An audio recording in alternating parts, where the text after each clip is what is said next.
ఒకే ఏడాది ఒకే రోజు పుట్టిన ఇద్దరు స్టార్స్ తెలుగు ఇండస్ట్రీని ఏలే ప్రయత్నాల్లో ఉన్నారు. మిగిలిన హీరోలందరూ ఓన్ ఇండస్ట్రీ మీద కాన్సన్ట్రేట్ చేస్తుంటే వీరిద్దరూ మాత్రం ఓన్ గ్రౌండ్లోనూ ఆడుతూ టాలీవుడ్లోనూ సక్సెస్ఫుల్గా ట్రావెల్ చేస్తున్నారు.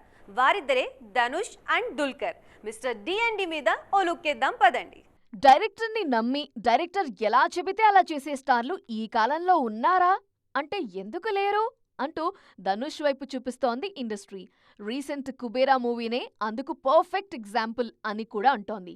స్వతహాగా డైరెక్టర్ కావటంతో కెప్టెన్ కుర్చీకున్న విలువ తెలుసుకున్నారని ప్రశంసల వర్షం కురిపిస్తోంది. పాన్ ఇండియా కల్చర్ అంటే మన సినిమాలను పొరుగు భాషల్లో రిలీజ్ చేయటం అన్నది కాకుండా పొరుగు సంస్థలకి కాల్ షీట్లిచ్చి ఆ భాషల్లోనే సినిమా చేసి సక్సెస్ సాధించాలన్న విషయాన్ని ప్రూవ్ చేసి చూపించారు మిస్టర్ ధనుష్. ఆయన చేసిన సర్ చూసిన వాళ్లంతా శభాష్ అని ప్రశంసల వర్షం కురిపించారు.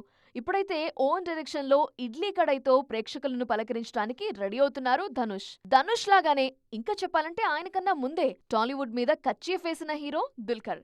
మలయాళ మార్కెట్ చిన్నదనుకున్నారా? తెలుగు మార్కెట్ పెద్దదనుకున్నారా? టాలీవుడ్లో కమర్షియల్ మూవీస్కి ఇంపార్టెన్స్ ఉంటుందనుకున్నారా? ఏమనుకుంటే ఏం, ఆయన స్టైల్ ఆఫ్ సెలెక్షన్ని వదులుకోకుండా తెలుగులో మూవీస్ చేస్తూ వావ్ వాట్ అన్ యాక్టర్ అనిపించుకుంటున్నారు దుల్కర్. మహానటితో మొదలైన ప్రస్థానాన్ని సక్సెస్ఫుల్గా కంటిన్యూ చేస్తున్నారు.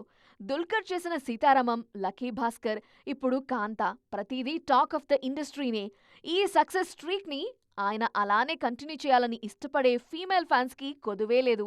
రీసెంట్ టైమ్స్లో ఇంతగా ఫ్యామిలీ ఆడియన్స్ని ఆకట్టుకున్న హీరోగా పేరు తెచ్చుకున్నారు మిస్టర్ దుల్కర్ సల్మాన్.